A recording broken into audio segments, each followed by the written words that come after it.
Hello students, ਹੁਣ ਅਸੀਂ ਆਪਣੀ ਪੋਲੀਟੀਕਲ ਸਾਇੰਸ ਦੀ ਕਲਾਸ ਦੇ ਵਿੱਚ ਸ਼ਕਤੀ ਸੰਤੁਲਨ ਦੀਆਂ ਵਿਸ਼ੇਸ਼ਤਾਵਾਂ ਅਤੇ ਸਰੂਪ characteristics and nature of balance of power. ਤਾਂ ਸ਼ਕਤੀ ਸੰਤੁਲਨ ਦੀ ਧਾਰਨਾ ਸ਼ਕਤੀ ਉੱਪਰ ਆਧਾਰਿਤ ਹੈ ਅਤੇ ਸ਼ਕਤੀ ਨੂੰ ਸਾਧਨ ਮੰਨਿਆ ਜਾਂਦਾ। ਤਾਂ ਅਸੀਂ ਕੁਝ ਵਿਸ਼ੇਸ਼ਤਾਵਾਂ ਪੜ੍ਹਦੇ ਹਾਂ, ਉਹਨਾਂ ਦੇ ਆਧਾਰ 'ਤੇ ਅਸੀਂ ਸ਼ਕਤੀ ਸੰਤੁਲਨ ਦੇ ਸਰੂਪ ਦੀ ਵਿਆਖਿਆ ਕਰਾਂਗੇ। ਠੀਕ ਹੈ ਜੀ, ਤਾਂ ਆਓ ਅਸੀਂ ਪੜ੍ਹਦੇ ਹਾਂ ਸ਼ਕਤੀ ਸੰਤੁਲਨ ਦੀਆਂ ਵਿਸ਼ੇਸ਼ਤਾਵਾਂ। ਪਹਿਲੀ ਹੈ ਗਤੀਸ਼ੀਲ ਧਾਰਨਾ, ਡਾਇਨਾਮਿਕ ਕੰਸੈਪਟ। ਤਾਂ ਸਮੇਂ ਦੇ ਨਾਲ ਨਾਲ ਸ਼ਕਤੀ ਸੰਤੁਲਨ ਦੀ ਧਾਰਨਾ ਵੀ ਬਦਲਦੀ ਰਹਿੰਦੀ ਹੈ, ਇਸ ਲਈ ਇਸ ਨੂੰ ਗਤੀਸ਼ੀਲ ਧਾਰਨਾ ਜਾਂ ਫਿਰ ਡਾਇਨਾਮਿਕ ਕੰਸੈਪਟ ਕਿਹਾ ਜਾਂਦਾ ਹੈ। ਤਾਂ ਅੰਤਰਰਾਸ਼ਟਰੀ ਰਾਜਨੀਤੀ ਦੇ ਵਿੱਚ ਸ਼ਕਤੀ ਸੰਤੁਲਨ ਸਥਾਈ ਲੱਛਣ ਨਹੀਂ ਹੈ ਅਤੇ ਨਾ ਹੀ ਇਹ ਹਮੇਸ਼ਾ ਬਣਿਆ ਰਹਿੰਦਾ। ਤਾਂ ਕਈ ਵਾਰ ਅੰਤਰਰਾਸ਼ਟਰੀ ਰਾਜਨੀਤੀ ਦੇ ਵਿੱਚ ਅਸੰਤੁਲਨ ਪੈਦਾ ਹੋ ਜਾਂਦਾ ਹੈ। ਠੀਕ ਹੈ ਜੀ, ਤਾਂ ਇਹ ਕੀ ਹੈ, ਇੱਕ ਗਤੀਸ਼ੀਲ ਧਾਰਨਾ ਜੋ ਲਗਾਤਾਰ ਬਦਲਦੀ ਰਹਿੰਦੀ ਹੈ। ਫਿਰ ਹੈ ਜੀ ਜਥਾਪੂਰਵ ਸਥਿਤੀ ਦਾ ਸਮਰਥਕ। ਠੀਕ ਹੈ ਜੀ, ਫੇਵਰ ਸਟੇਟਸ ਕਿਉ।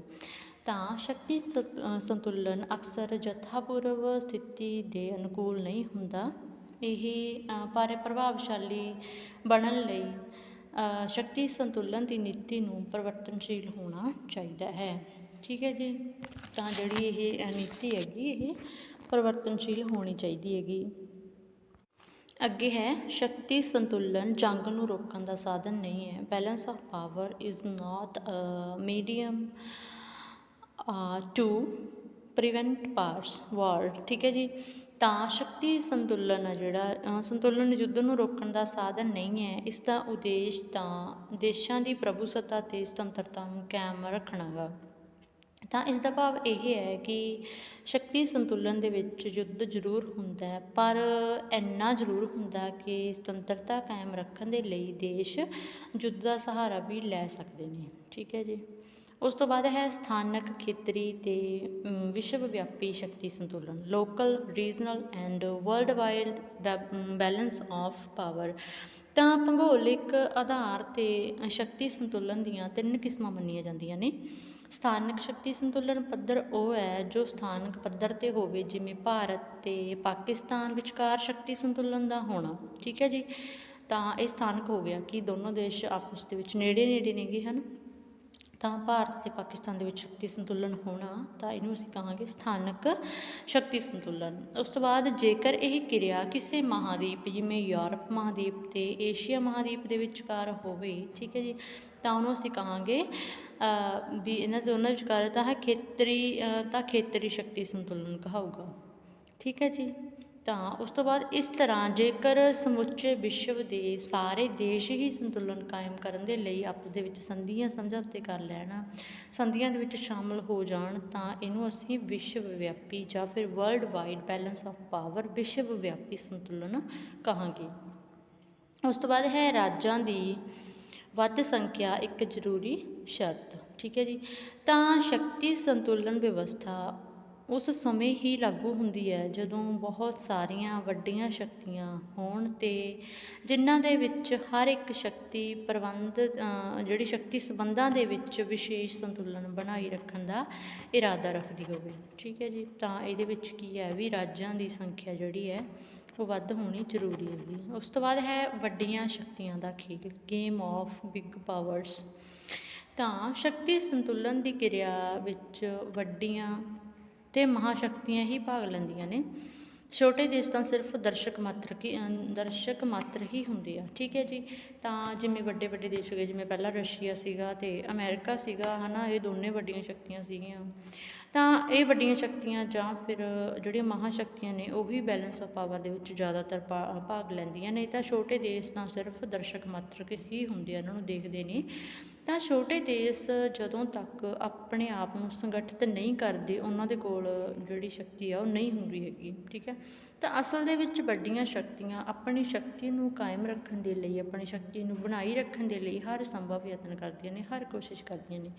ਤਾਂ ਉਹਨਾਂ ਦੇ ਲਈ ਸ਼ਕਤੀ ਸੰਤੁਲਨ ਦਾ ਅਰਥ ਆਪਣੀ ਸ਼ਕਤੀ ਅਤੇ ਪ੍ਰਮੁੱਖਤਾ ਨੂੰ ਕਾਇਮ ਰੱਖਣਾ ਹੁੰਦਾ ਵਾ। ਠੀਕ ਹੈ ਜੀ। ਉਸ ਤੋਂ ਬਾਅਦ ਹੈ ਸਧਾਰਨ ਸ਼ਕਤੀ ਸੰਤੁਲਨ ਅਤੇ ਬਹੁਪੱਖੀ ਸ਼ਕਤੀ ਸੰਤੁਲਨ, simple as well as multiple balance of power. ਤਾਂ ਸ਼ਕਤੀ ਸੰਤੁਲਨ ਇੱਕ ਗਤੀਸ਼ੀਲ, ਇੱਕ ਡਾਇਨਾਮਿਕ ਕੰਸੈਪਟ ਆ, ਇੱਕ ਗਤੀਸ਼ੀਲ ਧਾਰਨਾ ਮੰਨੀ ਜਾਂਦੀ ਹੈ। ਤਾਂ ਇਸ ਗਤੀਸ਼ੀਲਤਾ ਦੇ ਕਾਰਨ ਅੰਤਰਰਾਸ਼ਟਰੀ ਰਾਜਨੀਤੀ ਦੇ ਵਿੱਚ ਕਈ ਵਾਰ ਅਸੰਤੁਲਨ ਅਤੇ ਕਈ ਵਾਰ ਬਹੁਪੱਖੀ ਸ਼ਕਤੀ ਸੰਤੁਲਨ ਪੈਦਾ ਹੋ ਜਾਂਦਾ ਹੈ। ਤਾਂ ਸਧਾਰਨ ਸੰਤੁਲਨ ਉਹ ਹੁੰਦਾ ਹੈ ਜਦੋਂ ਦੋ ਜਾਂ ਦੇਸ਼ਾਂ ਦੇ ਸਮੂਹ ਦੋ ਗੁੱਟਾਂ, ਪੂੰਜੀਵਾਦੀ ਅਤੇ ਸਮਾਜਵਾਦੀ ਗੁੱਟਾਂ ਦੇ ਵਿੱਚ ਵੰਡਿਆ ਹੁੰਦਾ। ਜਿਵੇਂ ਕਿ ਵਰਲਡ ਵਾਰ ਤੋਂ ਬਾਅਦ ਜਿਵੇਂ ਦੋ ਦੇਸ਼ ਸੀਗੇ, ਰਸ਼ੀਆ ਸੀ ਅਤੇ ਅਮੈਰੀਕਾ ਸੀਗਾ। ਇਹ ਦੋ ਗੁੱਟ, ਸਾਰਾ ਵਿਸ਼ਵ ਛੱਡ ਦੋ ਗੁੱਟਾਂ ਦੇ ਵਿੱਚ ਵੰਡਿਆ ਗਿਆ ਸੀ, ਹੈ ਨਾ। ਜਿਵੇਂ ਅਮੈਰੀਕਾ ਕੈਪੀਟਲਿਸਟ ਸੀਗਾ, ਪੂੰਜੀਵਾਦ, ਅਤੇ ਰੂਸ ਸਮਾਜਵਾਦੀ ਸੀਗਾ, ਹੈ ਨਾ। ਤਾਂ ਇਹਨਾਂ ਗੁੱਟਾਂ ਦੇ ਵਿਚਕਾਰ ਵੰਡਿਆ ਗਿਆ ਸੀ। ਤਾਂ ਇਸ ਨੂੰ ਸਧਾਰਨ ਸ਼ਕਤੀ ਸੰਤੁਲਨ ਕਿਹਾ ਜਾਂਦਾ। ਤਾਂ ਬਹੁਪੱਖੀ ਸੰਤੁਲਨ ਉਹ ਹੁੰਦਾ ਹੈ ਜਦੋਂ ਬਹੁਤ ਸਾਰੇ ਦੇਸ਼ ਜਾਂ ਦੇਸ਼ਾਂ ਦੇ ਸਮੂਹ ਸੰਤੁਲਨ ਸਥਾਪਿਤ ਕਰਦੇ ਨੇ।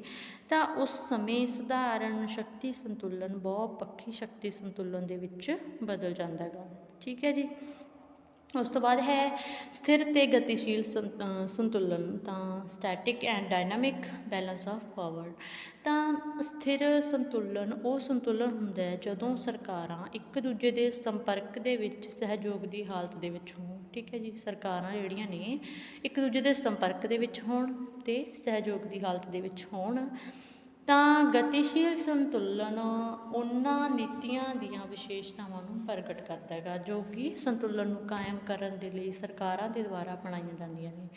ਤਾਂ ਇਹ ਸਿੱਟਾ ਇਸ ਪੂਰਨ ਧਾਰਨਾ 'ਤੇ ਆਧਾਰਿਤ ਹੈ ਕਿ ਦੇਸ਼ ਇੱਕ ਦੂਸਰੇ ਦੇ ਨਾਲ ਪ੍ਰਮੁੱਖਤਾ ਅਤੇ ਸ਼ਕਤੀ ਦੇ ਵਾਧੇ ਲਈ ਸੰਘਰਸ਼ ਕਰਦੇ ਰਹਿਣਗੇ। ਠੀਕ ਹੈ ਜੀ। ਉਸ ਤੋਂ ਬਾਅਦ ਅਸੀਂ ਇਹਨਾਂ ਸਾਰੇ ਜਿਹੜੇ ਵਿਸ਼ੇਸ਼ਤਾਵਾਂ ਨੇਗੀਆਂ, ਇਹਨਾਂ ਨੂੰ ਪੜ੍ਹਨ ਤੋਂ ਬਾਅਦ ਅਸੀਂ ਇਹ ਸਿੱਟੇ 'ਤੇ ਪਹੁੰਚਦੇ ਹਾਂ ਕਿ ਸ਼ਕਤੀ ਸੰਤੁਲਨ ਦੀਆਂ ਵਿਸ਼ੇਸ਼ਤਾਵਾਂ ਜਿਹੜੀਆਂ ਨੇਗੀਆਂ, ਇਹਨਾਂ ਦਾ ਅਧਿਐਨ ਕਰਨ ਤੋਂ ਬਾਅਦ ਕਿ ਸ਼ਕਤੀ ਸੰਤੁਲਨ ਦੀ ਧਾਰਨਾ ਇੱਕ ਗੁੰਝਲਦਾਰ, ਇੱਕ ਕੰਪਲੈਕਸ ਧਾਰਨਾ ਹੈਗੀ। ਤਾਂ ਇਹ ਕਈ ਅਸਪਸ਼ਟਤਾਵਾਂ ਦੇ ਨਾਲ ਭਰੀ ਹੋਈ ਹੈ। ਵੱਖ-ਵੱਖ ਵਿਦਵਾਨ ਨੇ ਜਿਹੜੇ, ਉਹਨਾਂ ਨੇ ਭਿੰਨ-ਭਿੰਨ ਤਰੀਕਿਆਂ ਦੇ ਨਾਲ ਇਹਨੂੰ ਪ੍ਰਗਟ ਕਰਨ ਦਾ ਯਤਨ ਕੀਤਾ, ਇਹਨੂੰ ਪ੍ਰਗਟਾਇਆ। ਤਾਂ ਵੱਖ-ਵੱਖ ਦੇਸ਼ਾਂ ਨੇ ਵੀ ਇਸ ਨੂੰ ਆਪਣੇ ਪੱਖ ਦੇ ਵਿੱਚ ਪ੍ਰਯੋਗ ਕੀਤਾ। ਠੀਕ ਹੈ। ਤਾਂ ਸਾਰੇ ਦੇਸ਼ ਨੇ ਜਿਹੜੇ ਉਹ ਬੈਲੈਂਸ ਆਫ ਪਾਵਰ ਨੂੰ ਅਪਣਾਉਣ ਦਾ ਯਤਨ ਕਰਦੇ ਨੇ ਅਤੇ ਇਹਨੂੰ ਅਸੀਂ ਸ਼ਕਤੀ ਸੰਤੁਲਨ ਦੀ ਧਾਰਨਾ ਕਹਿੰਦੇ ਹਾਂ। ਠੀਕ ਹੈ ਜੀ। ਤਾਂ ਇਹਦੀਆਂ ਵਿਸ਼ੇਸ਼ਤਾਵਾਂ ਪੜ੍ਹਨ ਤੋਂ ਬਾਅਦ ਮੈਂ ਹੁਣ ਉਮੀਦ ਕਰ ਸਕਦੀ ਹਾਂ ਕਿ ਤੁਹਾਨੂੰ ਸਾਰਿਆਂ ਨੂੰ ਸ਼ਕਤੀ ਸੰਤੁਲਨ ਜਾਂ ਬੈਲੈਂਸ ਆਫ ਪਾਵਰ ਦੇ ਬਾਰੇ ਚੰਗੀ ਤਰ੍ਹਾਂ ਸਮਝ ਆ ਗਿਆ ਹੋਣਾ। So thank you.